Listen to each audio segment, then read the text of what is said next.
Oh, can you guys see the intake? Yeah, you can. I think I know why it's seized up. Yeah, so seized up. Oh. Oh! What?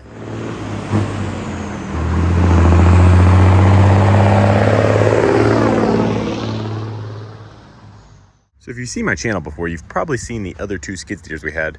They were both Gales. One was a friend of mine, Ryan. That was about 2 or 3 years ago. He picked up a Gale, I don't remember what model it was, for $100. And then the second one was a $500 skid steer. That was also a Gale. They were the same model. One was all original, the other one was repowered. This one's kind of a mix of those two, in my opinion. This one's not a Gale, though. This is an 8C Mighty Mac. They were built up in Minnesota by Hydromac. These go really hand in hand with the Gales, so kind of somewhat familiar with it already. So this little fella popped up on Marketplace for $500 on a Friday morning, and I'm sure the guy was getting flooded with messages, so I pulled an old trick out of the book by messaging the guy saying I have cash, trailer, and a winch ready to go. And lo and behold, he picked me to come out and get it. So that's a little trick in case a lot of you guys asked me the last time I scored one of these, how the hell do you find them for such a deal? They pop up, especially in the Midwest. You just gotta be ready to go snag them. Now this one was a pretty good deal. It was $500. I talked him down to $350, but ended up giving him $400 just because it was a real pain in the neck to get it loaded and all. So I think I did all right because scrap value on one of these is probably sort of close to that. So it has 4 matching tires, which we've never seen on this channel for skid steers. And they are the actual proper tires. These are the little 7-15s, Super Traction by Power King. So I'm excited about that. The rear ones are a little low on tread. The front ones look great, but really nothing a set of chains can't handle. Now, some of the differences we see here compared to the Gales we've had on the channel before is this rear gate is actually your hydraulic tank, which is kind of cool. It's a little complicated because you have 2 hoses at the bottom now that are going to get stretched out with time, but in theory, you're not really supposed to open this up unless you're really trying to get to the engine, because you can reach everything else from up here. Which again, I have not seen this panel on either of the other 2 skid steers I had. I don't know if this is a Hydromac thing or the other ones just had it ripped out of there by the time I got to them. What else do we know about this thing? I'm going to go ahead and open this gate up so you can see. If you have a keen eye, you can probably tell that is not the original Onan. All right, so we got it opened up here, and you can see what I was talking about, where the hydraulic tank is your back gate and counterweight. So 2 hydraulic hoses there, your feed and return, then you have a little sight glass. But tucked away in here, we have probably an early 2000s, maybe newer than that, Honda V-twin. Not sure on the size. It looks like we have maybe a model number here. We'll have to figure it out sooner or later in the video. I'm sure I'll figure it out. So probably a 22 horsepower somewhere in there. So a little bit more horsepower than original and much more modern and hopefully more reliable. Although we're missing some key components. The carburetor and air filter, which he gave me all the parts and pieces, I hope. But this engine has bigger issues than that. I tried to crank it over at the guy's house with the electric start by jumping the solenoid, and it would not do anything. We then put a pry bar onto the coupling up here in front of the engine, right in here, and it wouldn't spin over there either. So I believe our engine is stuck, which would make sense since that carburetor was gone for a few years. Definitely got some water down in it, so I'm hoping we can save that engine, but not the engine of the world if we can't at this price point. A few other differences between the Gale and the Hydrocat. We have a direct drive system here instead of the belt system, which I like. Removes one more wear item that you have to deal with, like the belts. The fuel tank is not underneath the engine, which that could be someone's custom edition due to this repower. I don't know. Maybe any other Hydromac owners can chime in here and let me know if that tank location's factory. Looking down in the belly of this thing, it's not that bad, but you'll notice one big thing missing: the controls. So the story I got with this machine is that it ran and worked and did its thing, The carburetor was a little iffy, so he pulled it off to try and figure out like a little miss it was having. And while he was doing that, his brother got to work on trying to fix the controls. And by fix, he ripped them out. I do have them, which is good. Crawl out of here with myself. They're right here. The control panel itself's in really rough shape. You can see the rust. And I know at least one of the linkages has been cut. I'm hoping only one of them has been cut. It's just kind of universal stuff, so it shouldn't be the end of the world to remake that, but really is a pain in the butt, and it's going to delay getting this thing running and moving, which is a big issue I'll explain later. Moving forward, you can see we got some nasty looking hydraulic lines here, and what I'm more interested in is this does have kind of like a quick catch system, and it seems to work. Those pins do pull in and out of there, which is nice because we got a second bucket with this thing. Although now that I look at it, this second bucket is not going to go on without some heating and beating on those mounts.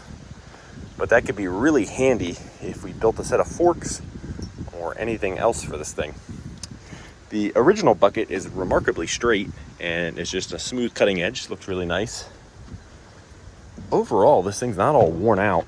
I mean, it's got some play, but I don't know how tight these original little Johnny joint things were. That one's relatively loose, but I can live with it for what this thing is and what it's going to do. Now, moving back into the operator station, we do have our dashboard, which has all of its gauges. Ooh, and I just noticed an hour gauge for the first time. It says we have 2,200 hours. I guess it even has original labels and stuff. That's cool. I haven't seen that in any of the ones I've been around. You have a throttle there. I assume somewhere around here is a choke. Yeah. So it's looking like a, I don't know. I won't say it's any. Sorry, had to change locations. Believe it or not, a public park is not the greatest place to try and film your skid steer. Anyway, we're in a temporary home for right this second. What I was trying to say is I believe this thing, while not as easy to get revived as the last skid steer, I think this one's in much better shape. The tires are a huge deal because those are like $800 to $1,000 in tires if I wanted to buy them new. Our loader lift arm seemed to be straight. The bucket seems to be flat. So I think this thing will make a much nicer machine if we can get the controls figured out and that engine unseized and whatever else this thing throws at us. So for now, I'm gonna go ahead and yank the engine out of here, and we're gonna see if we can't get it unseized on the bench at home, because it'll be a lot easier to work on than jammed in here. So I will meet you guys in the garage when I get this thing pulled out, because it really should be pretty simple and it's not gonna be something that's easy to film. All right, I said I wouldn't see you guys till we got back in the garage, but I'll at least give you the pleasure of watching me throw my back out trying to get this big V-twin out of here. So we undid the 4 engine mounts, and then there are 4 mounts on kind of the pump coupler, which has a Lovejoy connector in it, and then there's like a housing on the outside that bolts to the pump and the engine. So this thing should be ready, save for some wiring over here. I can disconnect it real quick, probably. Yeah. All right, now it's go time.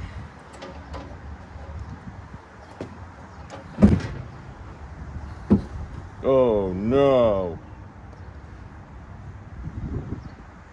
Oh, can you guys see the intake?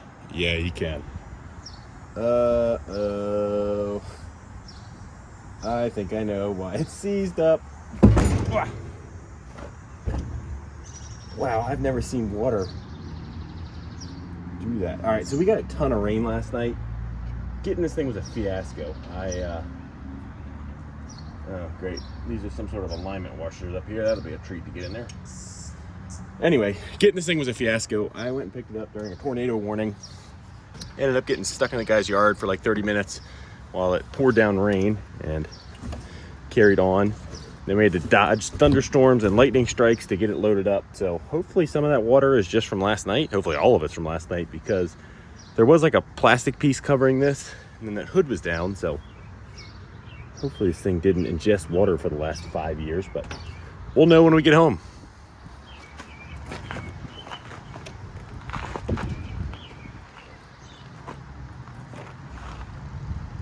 You know, I really thought these were air-cooled engines, but I guess I was wrong.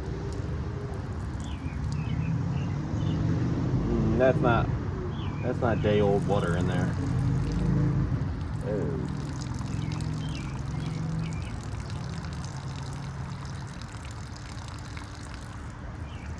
Yeah, that's just water. Where is that even coming from? Oh, that's the breather. Oh, that means it's all up in there.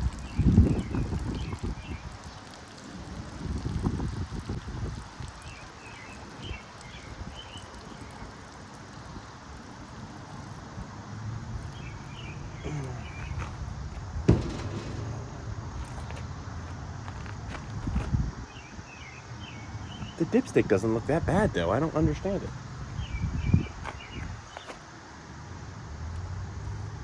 I don't know. I'll see you guys in the garage. Well, you know what they say. There's no better time than 11 p.m. on a Saturday to work on a seized up skid steer engine. I think the saying goes like that. Anyway, not a ton of hope for this little guy after seeing all that water pour out of the intake. That's a new one for me. I haven't seen that trick yet. Alrighty, so we learned a little bit about this thing. I think it was on this side. This is a Honda GX670, which makes it a 24 horsepower engine. It's obviously a V-twin. I'm gonna guess 2010s. I don't know for sure. Someone built a custom exhaust. It was coupled to the hydraulic pump with a Lovejoy coupler. Whew, having a hard time speaking this night. Whew, I am having a hard time speaking tonight. Anyway, Lovejoy needs a little love. Yeah, so seized up. Oh, what? Huh, this thing was seized up solid when it was in the skid steer. It's still hitting a hard spot. Oh. Okay, maybe this won't be so bad. Wonder if it's hydro locked. Let's pull the plugs.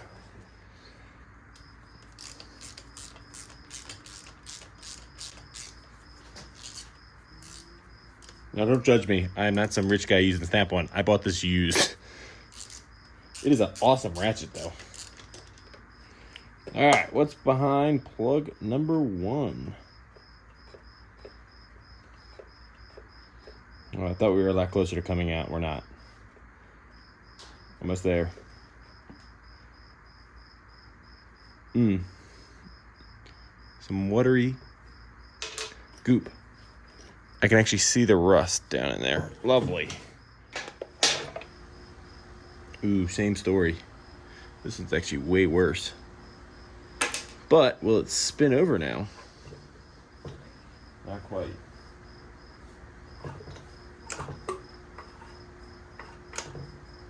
All right, before I spin it any further, let's get some penetrating oil down there because it seems like it's breaking free of the rust.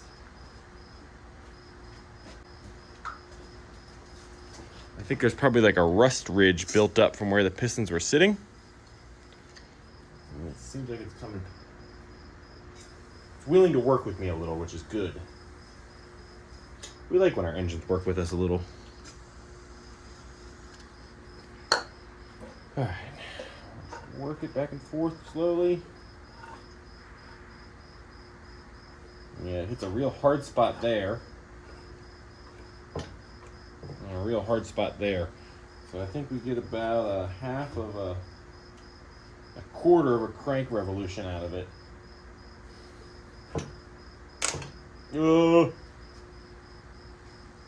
I just heard a bad noise.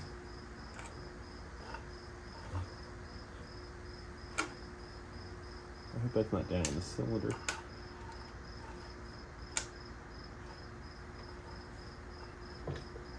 I hope the noise I'm hearing is just something in the flywheel. And there's like a cracking noise. I don't like that.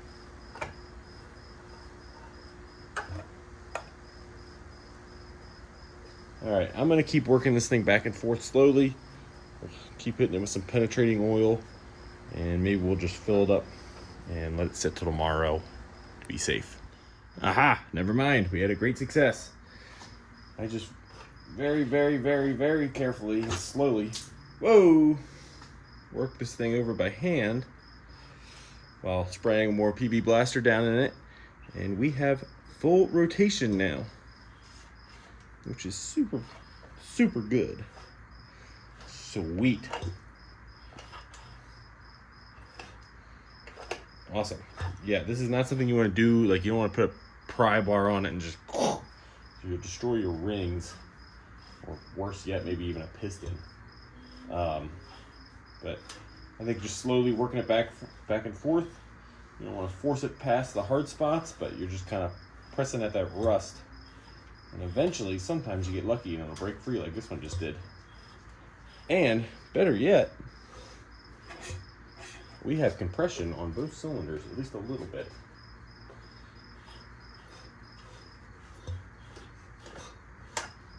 At least a little bit. I won't say a lot, but a little bit.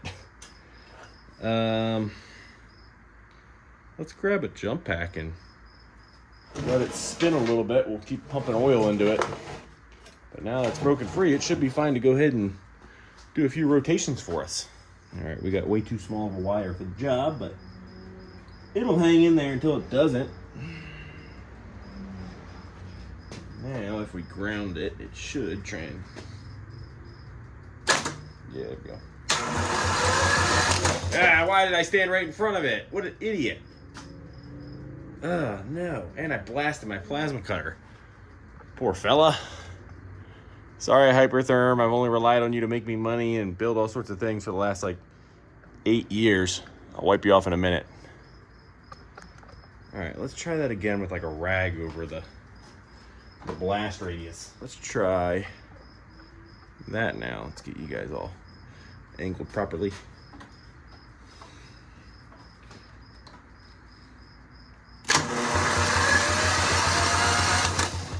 Okay, well, it's got enough compression to blow the rag off, so that's a good sign.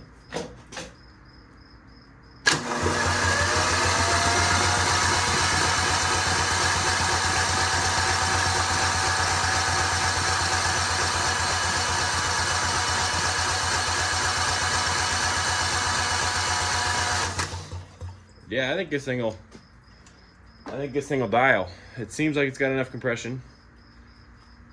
Look at all the schmew coming out of there now. A lot of that's now lubricant, but there was definitely water and rust down in there. It did not all come from the last night's rainstorm. This thing's been swallowing water for a while, I bet. All right. Do we bother with a compression reading?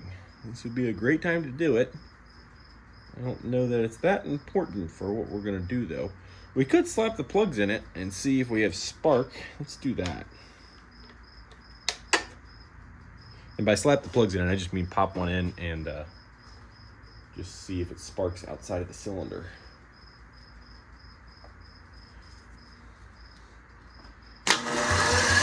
Oh yeah, we got spark. All right. Not a great spark, but spark. All right. I'm tempted just to slam the plugs in it and hit it with some ether, but I know that's probably not the right thing to do. But what is the right thing to do when you have a seized up engine? There's really no right way. A lot of people just write off things that seize up, but I've unseized quite a few engines in my time. Not a bunch, but enough that I know it's not always the death sentence that some people think it is. Which this actually kind of leads me to a funny story of how I ended up on this thing, with this thing, I guess I should say. So the seller, it was his daughter who had put the posting up, and she did not know that it was seized up, which is fine, and did not include a picture of the missing controls. So when I got there, I was a little bummed out, and I was thinking about backing out on the deal.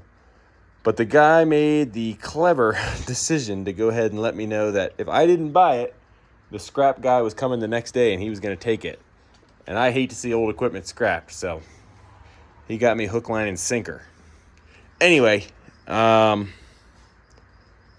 see how we want to move on from here. Maybe we'll just clean the plugs up real quick, slap them in, and see if we get any pop on some ether. And then maybe we'll call it a night because it's approaching midnight rapidly, and my neighbors probably don't want to hear a whole lot of V-twin sounds this evening.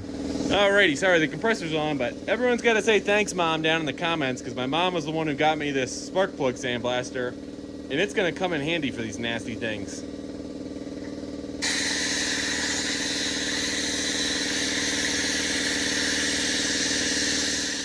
Alright, that did quite a dandy job of cleaning these things up. Not perfect, but a lot better than the rusty junk we pulled out of there. Let's snap them back in so they can get covered in goop and penetrating oil and probably need to be cleaned again. Alright, well, the day of reckoning is upon us, I guess. Got it clamped to the table. We're going to hit it with a little bit of ether. Just see if we get a pop off. We got both spark plugs sunk back into it. Got an open header right next to my face. That's going to be lovely. Rotate you guys a little bit because the engine's clamped. Alright, here goes nothing, I guess.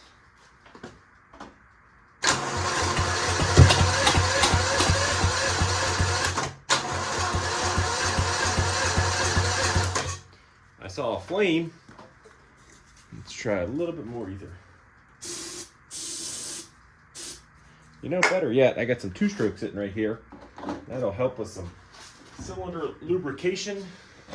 Just dump a bit of that down the intake. Oh, way too much. Lovely.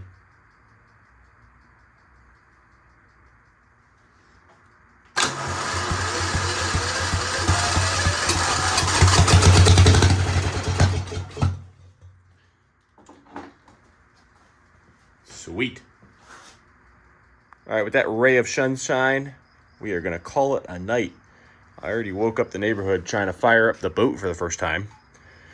That'll be in a separate video. I've been doing a whole series, if you're not familiar with my channel, on building this 7-foot aluminum jet boat. And we are finally to the part where we're firing up the big 701 two-stroke twin. And it was a little rowdy. And like I said, it's pretty late at night, so woke them up with this. And then just as they were falling asleep, they got to hear the old 22 horsepower Honda try and fire up for the first time. All right, I'll see you guys in the morning. Alrighty. Next morning, we've got the carburetor. I've never owned one of these engines, but I've definitely worked on one because I recall this carburetor setup. It sits kind of funky on here. It sits down like this, I believe.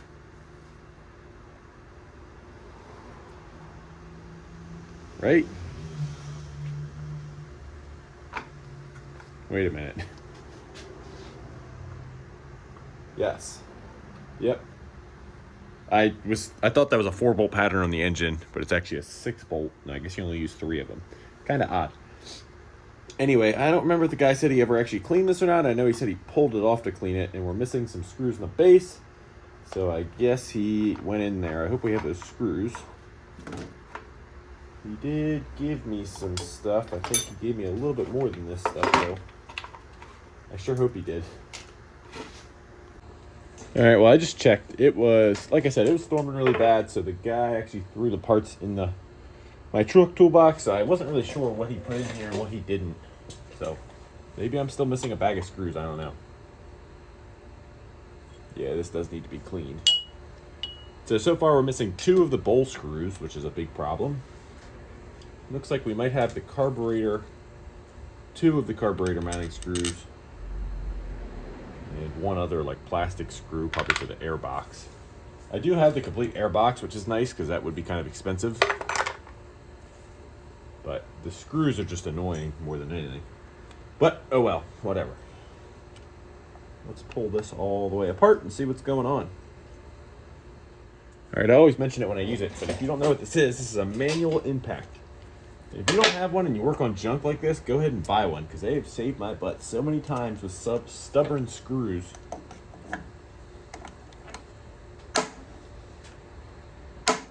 Bam. Undone. No fuss, no stripping stuff out. They do so good.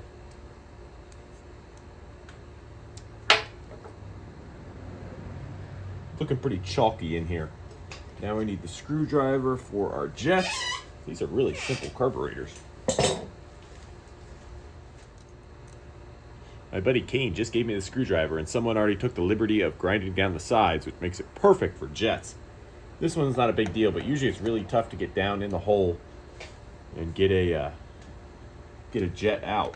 You have to grind a screwdriver down, but someone already did it for this guy, so.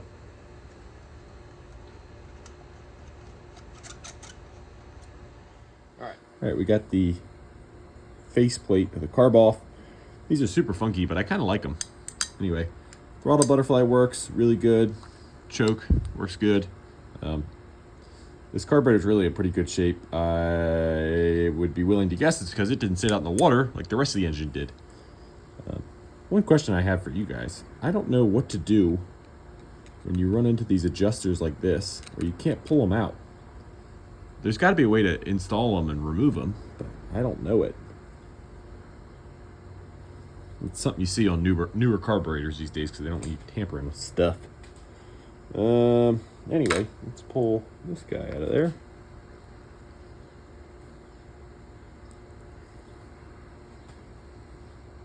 This is a genuine key-in. That's nice.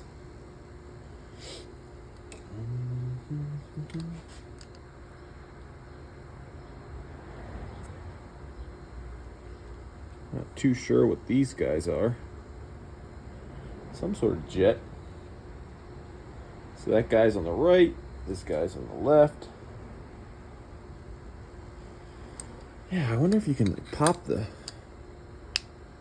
I don't want to break anything, but I assume you must have to pop this up off, but we'll just leave it be. So I'm going to pop the gasket off, and we'll throw this in the ultrasonic cleaner, I guess, for a little while, although I really don't think it needs it.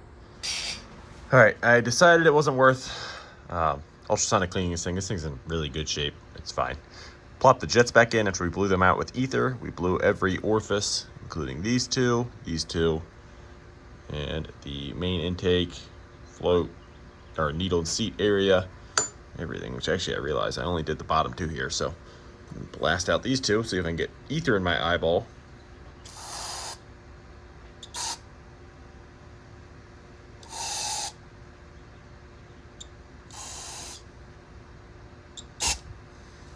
I don't know where those lead, actually. I also learned the hard way to not try and pull that top off because we actually snapped that adjuster off. That's really cool. So, yeah, don't do that. So, if you know what to do there, I would love to know, because I do not know.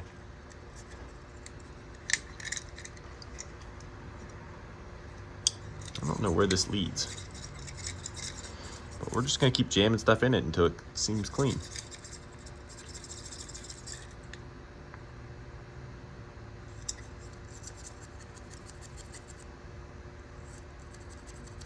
All right, good enough.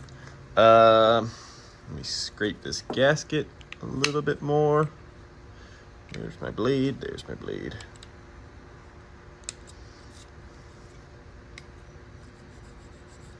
I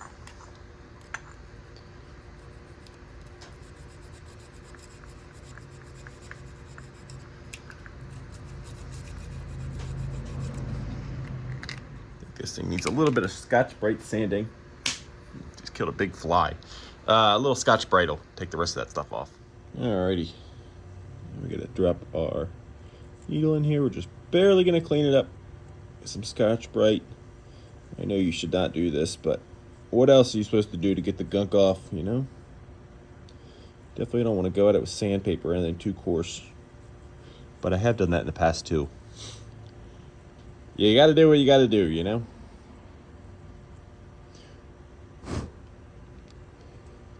Alright. We got a plastic float bowl here. Doesn't seem like it's got any holes, so that's a good sign. Drop that fella in there. Where's our pivot? Pivot! There's that. Our little screw guy. There.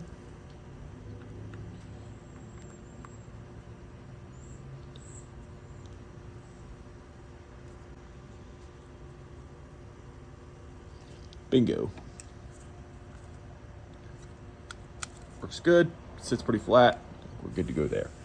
Now we only have 2 screws, so we got to decide carefully where they go. We're going to have to find those. Those are really important. So we will probably have a leaky bowl without the other two. And I don't know where I could steal them from. They're probably a little metric fine thread thing if I had to guess.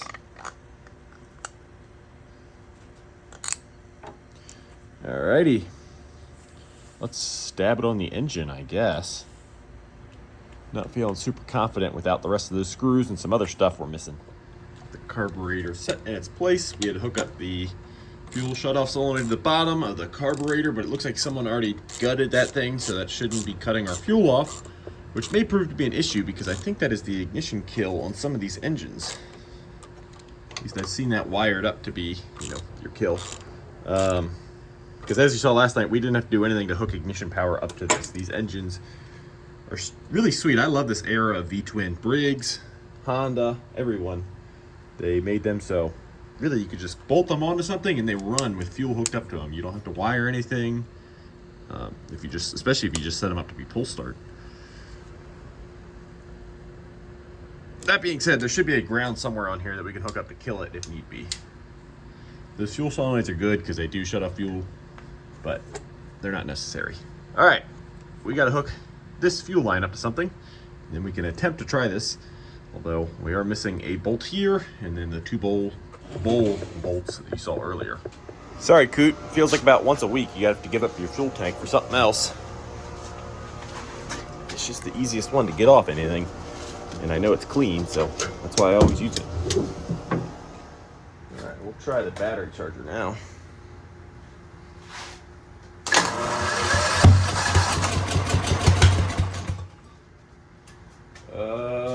What is our throttle doing?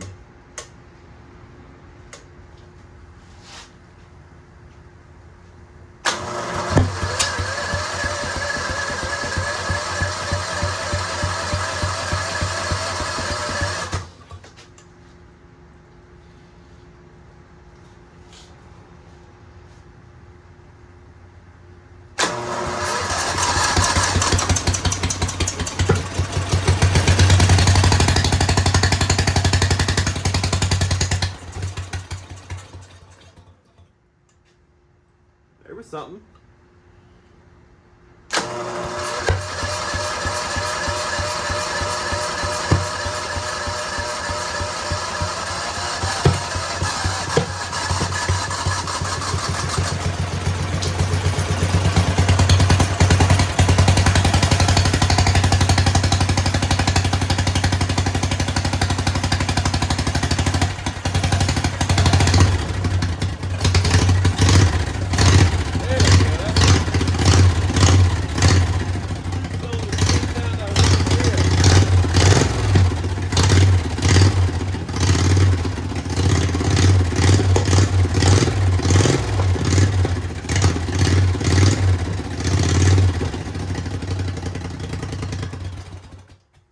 Alright, I don't want to run it for too long because it's a little full on oil. So let's go ahead and get that changed before we run it any longer. I just wanted to warm it up a little bit and mix up what's in there so it hopefully flows out nice and easy. But sweet, we got a runner. It was sounding like crap there at first, but it's starting to clear up. Alright, let me drain that out of there. Oh. Ugh. Which one of you ordered the chocolate milkshake? That's a lot of water.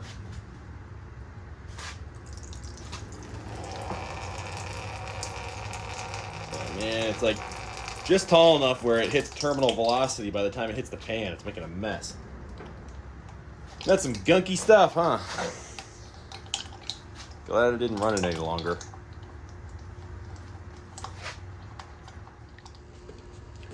All right. The dinosaur flavor of choice today is going to be the Pennzoil 10W30. Mostly because it was half off at the local AutoZone. $4 for a quart of oil. Killer deal in today's economy. I think this thing will probably take just over a quart.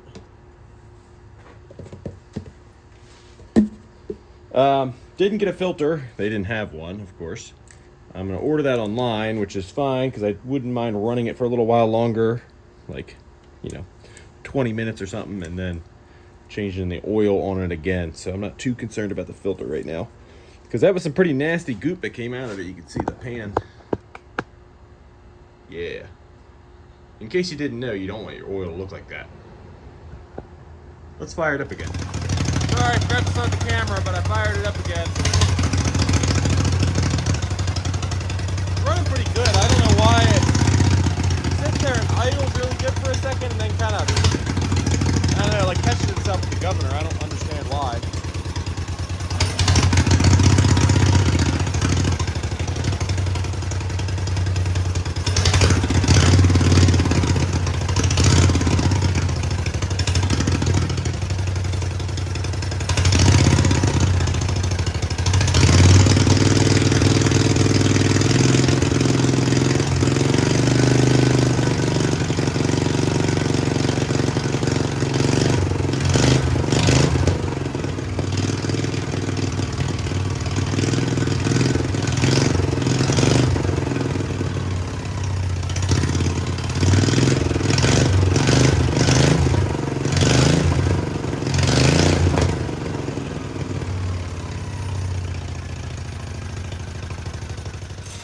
So we got the finest fuel filter, oil filter, spark plugs, ooh, even some hose clamps, what a treat, and air filter that China industrial complex could make for us. Hopefully they fit. I've got about a 50-50 success rate with these Chinese service kits. What flavor plugs do we have? The Rainbow ZZLON spark plugs, but they're high quality products. Products is spelled wrong, spelled with an Producis, Produci, whatever. Let's see if they fit.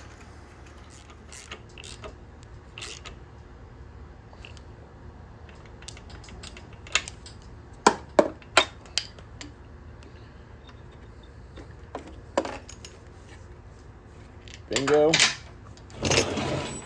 And then we'll rinse and repeat on this side, and we'll get this filter on. Alright, that's snugged up.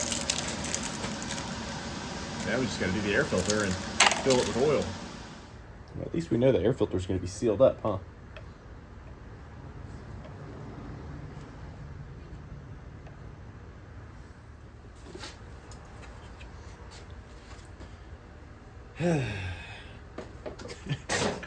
Ah man, I was trying to show you guys putting on the cap, and then I just dumped the pre-filter down into the milkshake. Okay, filter's oiled. Oh man, all right, I guess we're gonna reuse the old one. It's only a pre-filter, it's not the end of the world.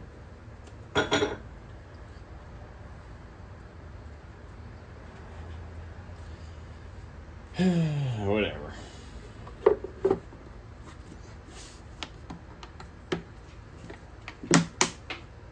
Bingo. All right, we got oil in it, new filter, new air filter. We'll throw the fuel filter on when we put it on the machine, and we should be good to go. So let's move into the controls now. So we got the control tower here, and it's really not in that bad a shape. This is a good way to tell how worn out the machine is. There's some wear in there. It's a little dark. Not too bad. The issue lies down here. This is supposed to be all boxed in, I believe. We have another chunk over yonder on the back of the truck. It gives us a little bit more of a clue. So it looks like there's a big hole in the center originally.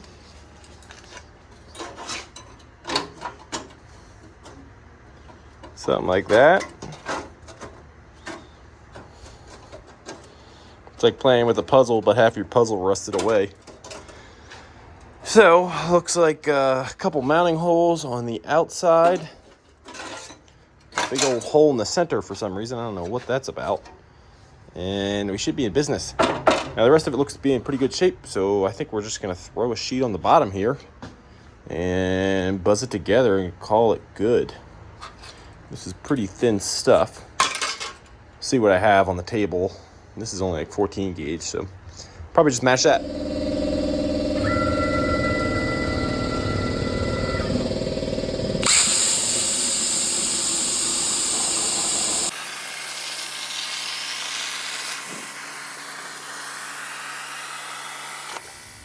All right, well, we got the new piece cut as you saw. I also chopped off the bottom 3/8 of an inch of this whole control panel because it was pretty crusty. That's as far as I wanted to go because I don't want to go too far and mess up the control rod mounting areas. So I've got it squared up somewhat good. I'm going to double check it, and then I'm still set up to run aluminum on my MIG welder for my boat. So I don't want to swap that over because I'm not done yet. So we're going to go ahead and stick weld this with pretty much the last electrode you'd want to use for this, a 5/32 7018. It's gonna suck on this kind of thinner sheet metal that's also rusty, but we'll get her done. All right, let's see how this goes.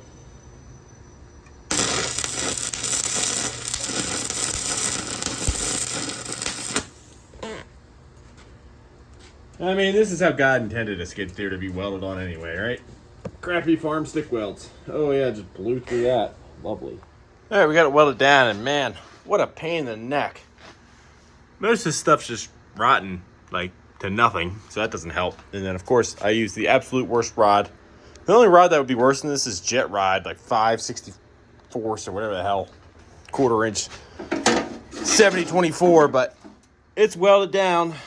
You do have to remember this is a $400 skid steer, so we don't have to get too crazy. Anyway, the last thing we needed to fix for the evening is this linkage right here had been cut. The other ones were all unbolted, but this one had been cut for some reason. So I just whipped up this quick little locking collar. Looks like Frankenstein's head, but should work. It's just 4 holes tapped. That way you can really crank down on the one joint, and then we'll crank these down on the other one. It'll get us by. I tried to get the other end of the linkage out of the machine and couldn't quite figure it out. And we're just going to do this temporarily. Eventually, what I'll probably end up doing is when I have this thing next to a welder, I'll pull these bolts out and I'll end up just welding this collar and weld it on the other end. But that'll be for the future. So tomorrow we'll get this thing dropped in, hooked up, attached to the floor somehow. That's going to be a real treat.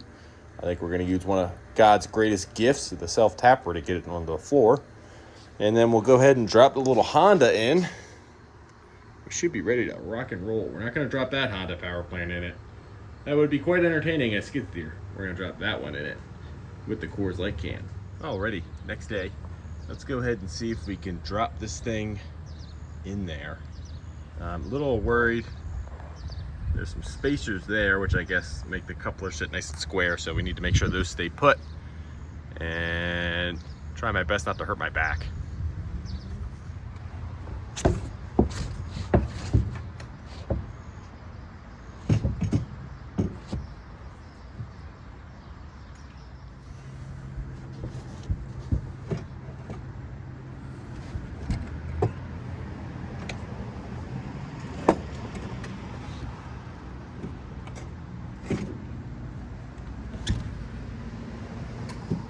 One's kind of sitting on its spot. Let's go see what the coupler's doing. All right, well, the coupler's like together, but not as together as I would like.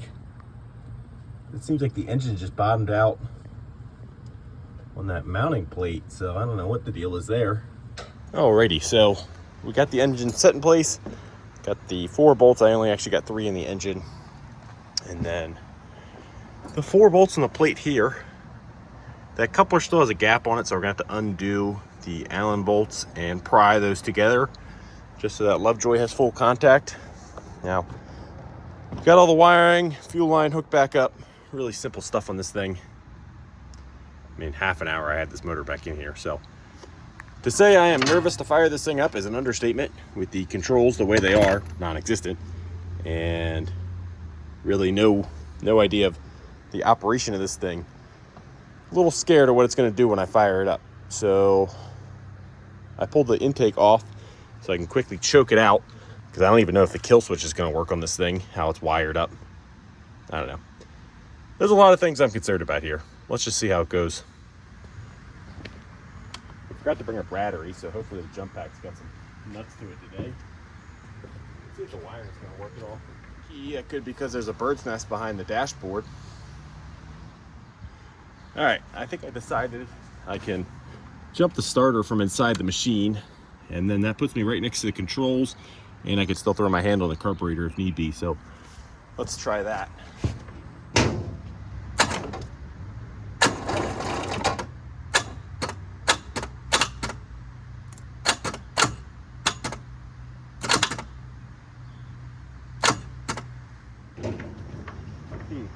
I guess the hydraulics put too much of a drag on it for the jump pack, so we need a little bit more power. I think I know where I can get that.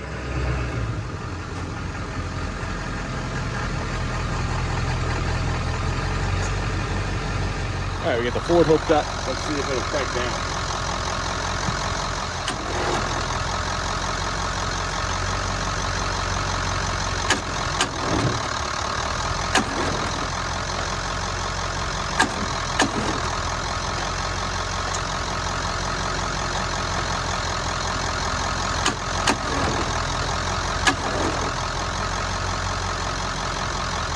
All right, well, figuratively speaking, the controls are installed. We got 2 vice grips holding to the ground. All the control linkages are hooked up. We got our fancy pants coupler on there. I don't know. We'll crank it over a little bit more, but I don't think all of our woes are going to go away. We got to give it a shot, right? And we'll figure out what's wrong.